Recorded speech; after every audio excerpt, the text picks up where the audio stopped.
We mark the 80th anniversary of the victory of the Chinese People's War of Resistance against Japanese aggression and the World Anti-Fascist War. He emphasized that China's contribution to victory in World War II deserves to be remembered by the entire world. Chinese contribution is a contribution that was extremely important for the victory of the Allies. He praised China's global initiatives, noting that now is the perfect moment to revisit the founding missions of the United Nations. I see a perfect line of the concerns we have and the initiatives that you have mentioned. Sharing his impression of President Xi, he said, President Xi Jinping is that he is a man with a clear strategic vision, able to look at the long term, to define objectives for this long term. UN Secretary-General António Guterres sits down for an exclusive interview with Leaders Talk. Stay tuned.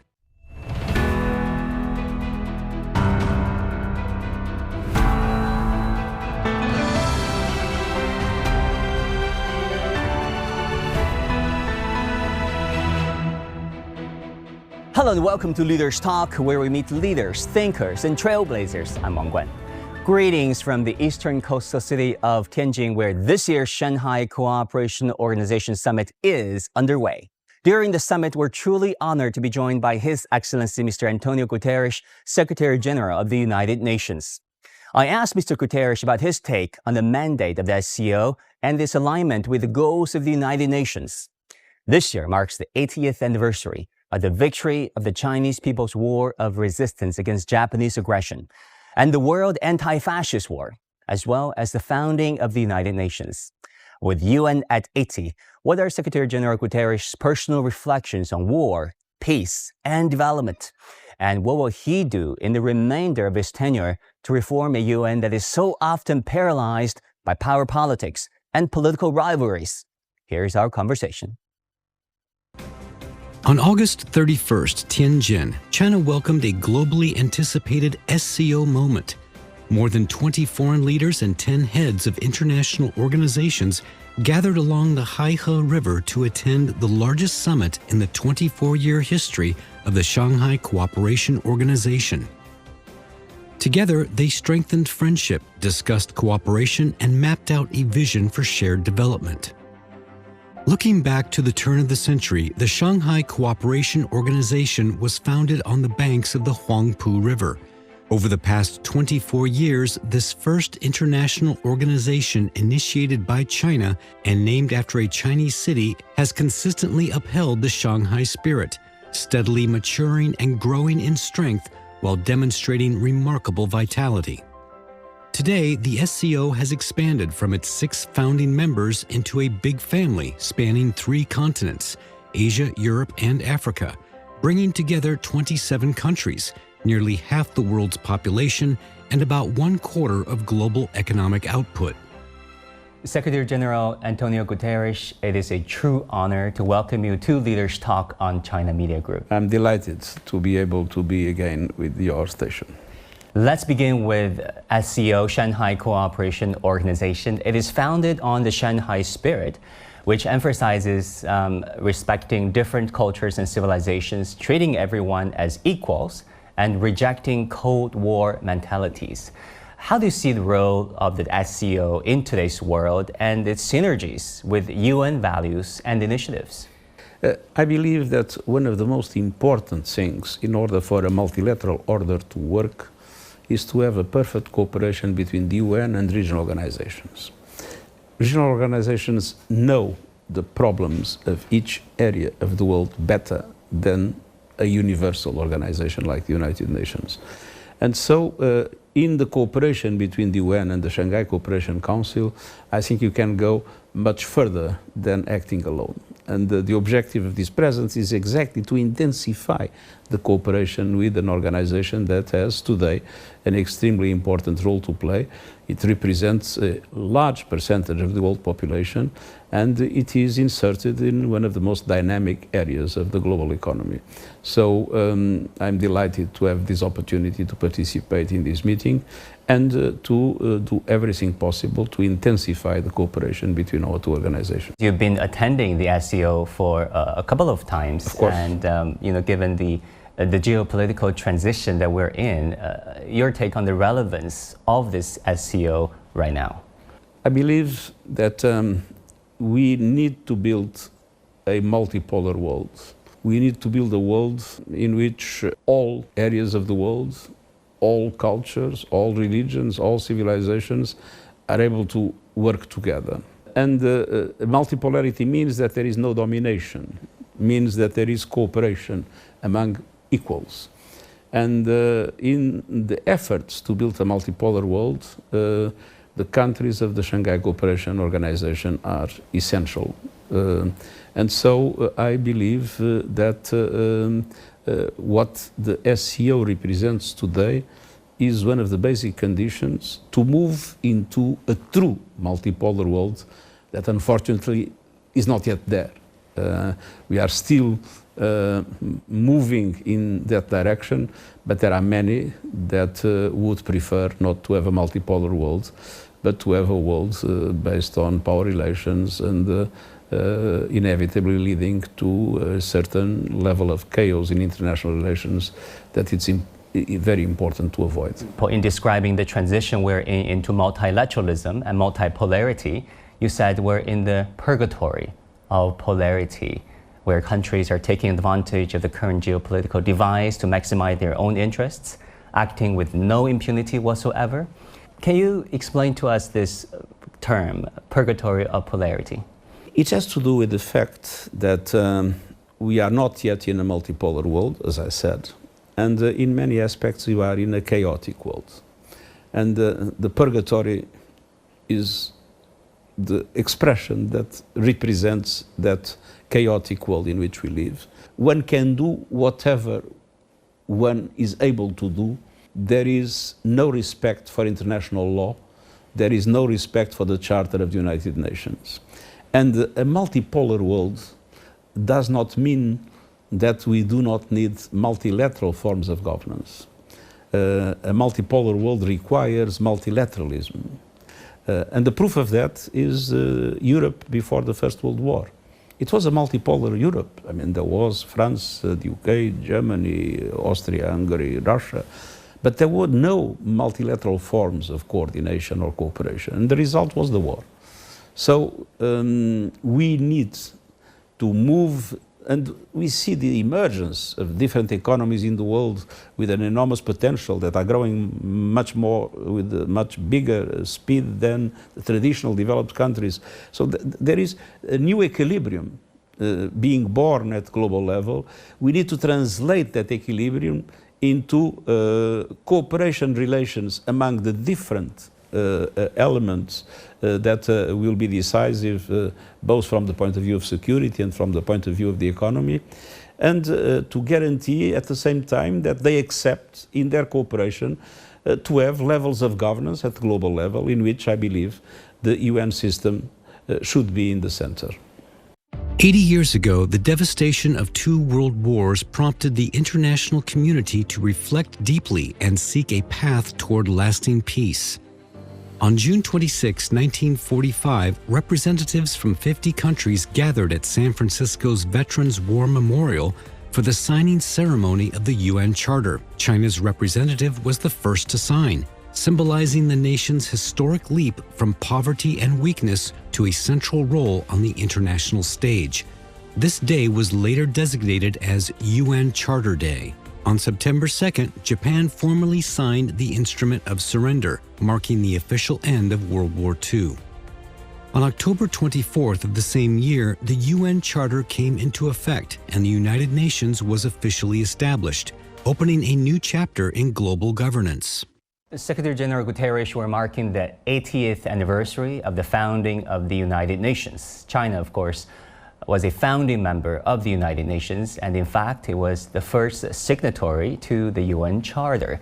How would you describe and summarize China's contribution to the United Nations system and a UN-centered international order in the past decades? China has been extremely active in all the areas of the, I would say, mandate of the United Nations, in peace and security, in sustainable development, and in human rights. We have, you are intensifying the cooperation between China and the United Nations. And I'd like to underline a few aspects. China today has an extremely important development cooperation policy. And so when one looks at the Sustainable Development Goals, a central objective for the United Nations, the Chinese contribution is absolutely essential.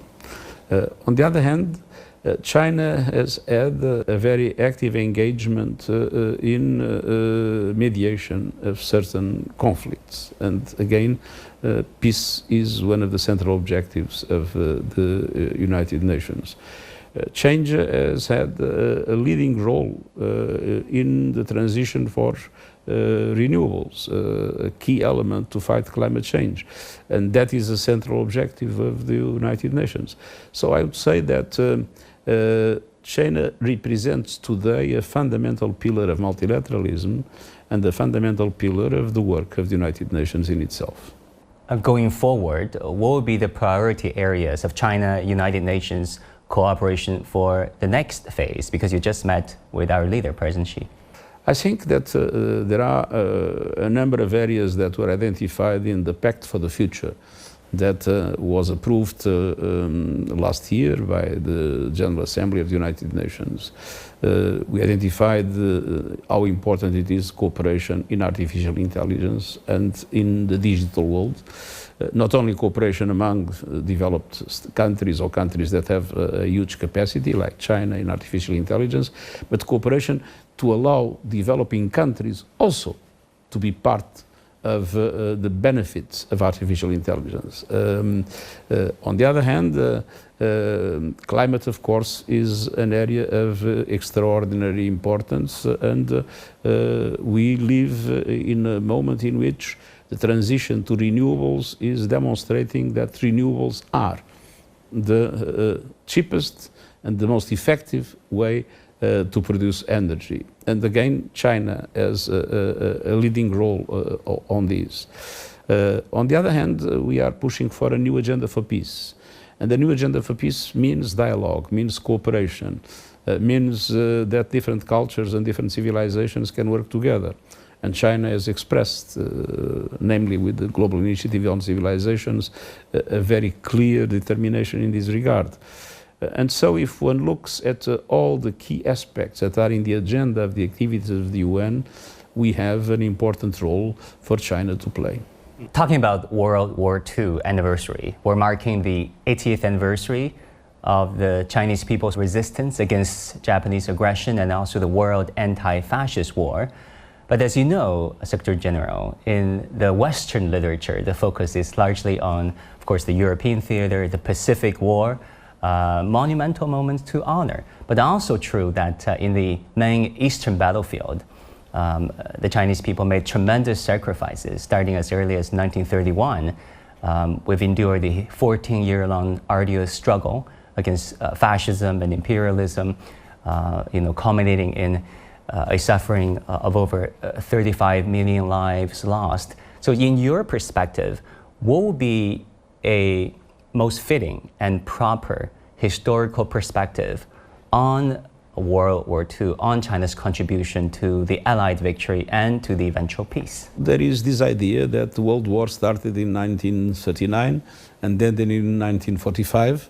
But the truth is that the beginning of the Second World War was triggered by Japan against China, the famous incident that is well known.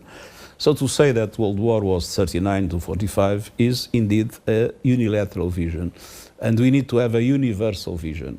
And it's true that the resistance of China against Japan was for many years decisive factor of resistance against Japan. And it had a fundamental contribution to weaken Japan, and that allowed for Japan to be defeated in the end of Second World War. So the Chinese contribution is a contribution that was extremely important for the victory of the allies, that include China. And as I said, one needs to look at the Second World War in its entirety, and effectively, it started not very far from here. It started not very far from here. It ended also in the Pacific. I think, and this is true in many other aspects, we need to read history in a truly universal perspective, and not only in the perspective of the geographic area in which an historian belongs. Thank you so much, Secretary General, for this acknowledgement and for the sacrifice happening in China simply the truth. And elsewhere. It's simply the truth. It means a lot to the Chinese people. But it's the truth. I mean, I'm not inventing anything or saying something to please anybody. This is the truth, the historical truth.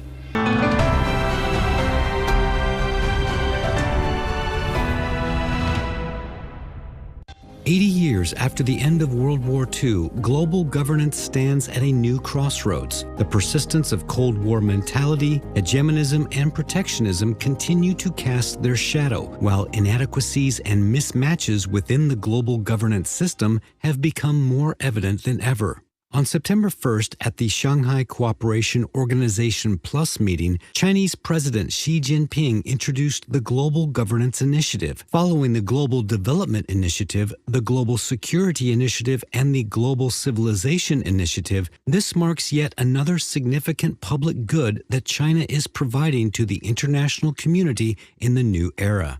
Guterres welcomed the initiative. As we mark the 80th anniversary of the United Nations and the victory against the Nazi-fascism, we must strengthen international cooperation for the 21st century and always put people first. And it is in that spirit that I welcome President Xi Jinping's proposal of a global governance initiative announced today, and the fact that it is anchored in multilateralism and underscores the importance of safeguarding the international system with the UN at its core and the international order underpinned by international law. Together, let us bring the Charter's promise to life and work for a future of peace, dignity, and solidarity. In his interview with Leaders Talk on August 31st, Guterres also shared his perspectives on President Xi's Global Development Initiative, Global Security Initiative, and Global Civilization Initiative. I think they correspond to a clear response to the realities that we face. I mean, we see a multiplication of conflicts. We see, as I said, impunity and disrespect for international law. So it is obvious that we need a new perspective of global security. On the other hand, there are deep inequalities in the global economy. And those inequalities are creating dramatic problems to countries in the developing world that are more fragile, that are drowning in debt, that have no access to concessional funding at sufficient levels, that are not able to take profit of the technologies that exist to improve the situation of their peoples. On the other hand, we have a financial architecture that is unfair, that is ineffective. So it is clear that we need new forms of governance at the global economic level, and so development initiative is essential. And on the other hand, we see that culture, religion in many parts of the world are being used, not that in themselves they are a problem, but they can be used by those that have, I would say, very negative objectives. They can be used to try to put people against each other. And it's fundamental to have a serious dialogue of civilizations. We have in the UN created a global alliance on civilizations, which proves once again that an initiative of that kind is absolutely necessary. So I see a perfect line of the concerns we have and the initiatives that you have mentioned. Mm-hmm. In your meeting with President Xi Jinping, which just took place, it looks to us there had been this cordial and warm interaction between you both, big smiles on the face of both of you. What kind of leader does President Xi strike you as? I think if I would have to choose one aspect that, in my opinion, characterizes President Xi Jinping, is that he is a man with a clear strategic vision, able to look at the long term, to define objectives for this long term, and not only to reach them, but to reach them in anticipation. We can give several examples. I remember that President Xi Jinping announced that China would reach 1,200 gigawatts of renewable energy in 2030. It's already done.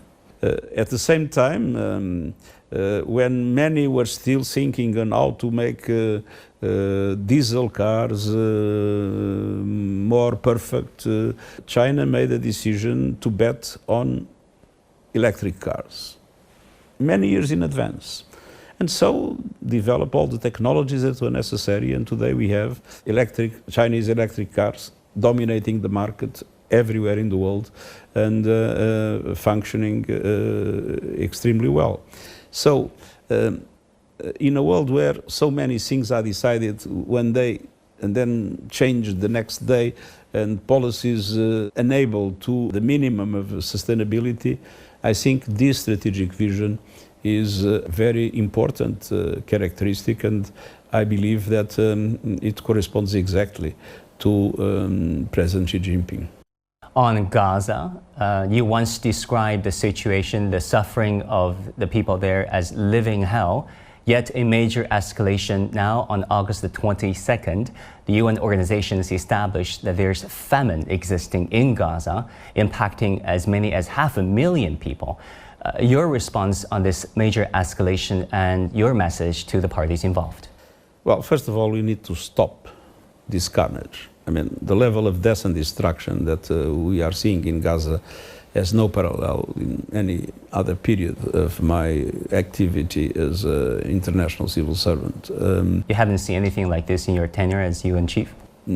Never. I think it's the most horrible panorama of death and destruction that I've seen.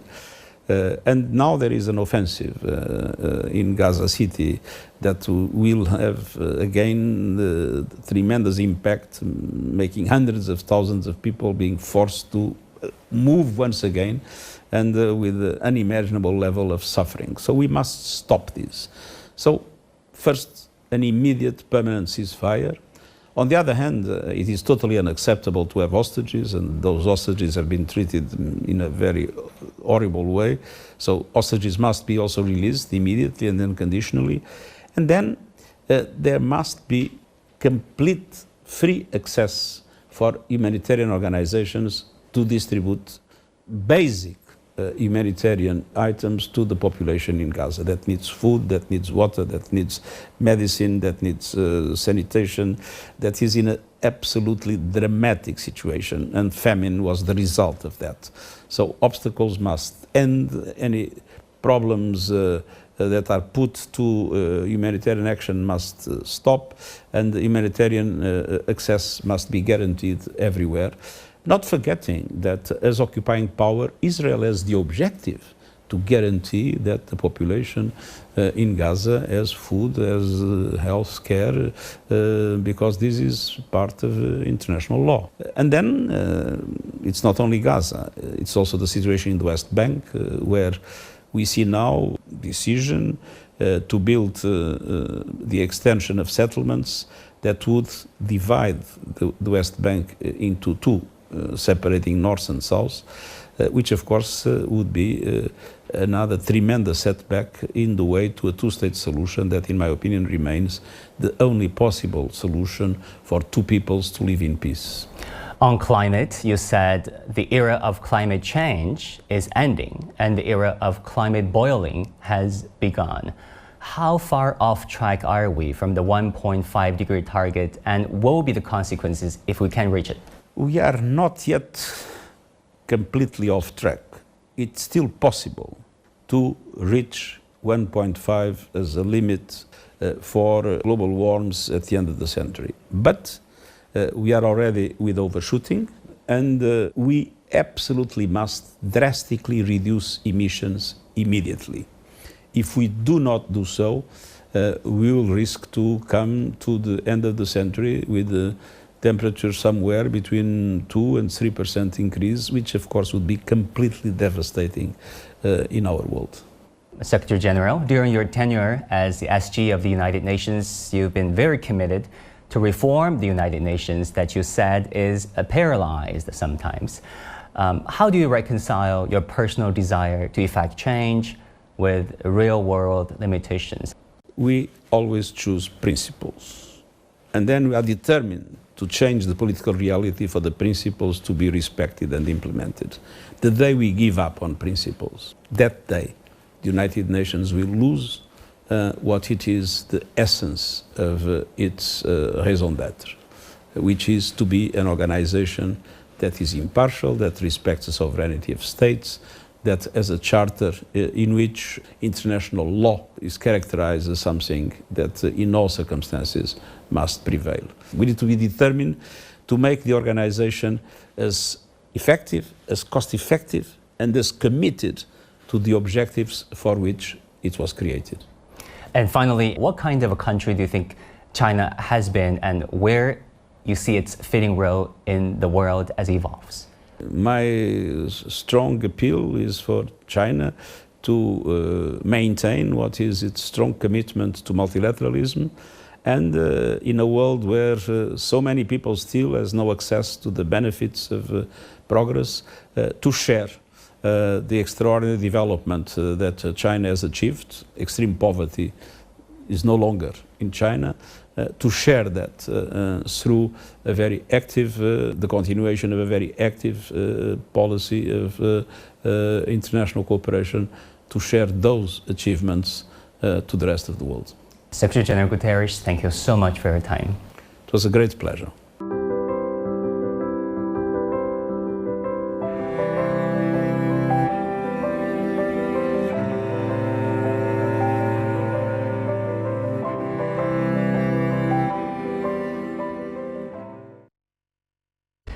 Secretary General Guterres sees great synergy between the Shanghai Cooperation Organization and the principles of the United Nations.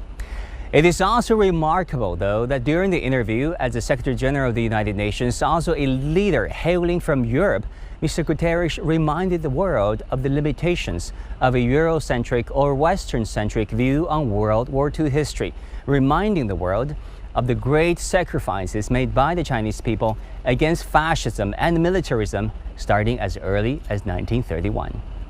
And that'll do it for this edition of Leaders Talk. I'm Wang Guan in Tianjin, SCO. I'll see you again next time.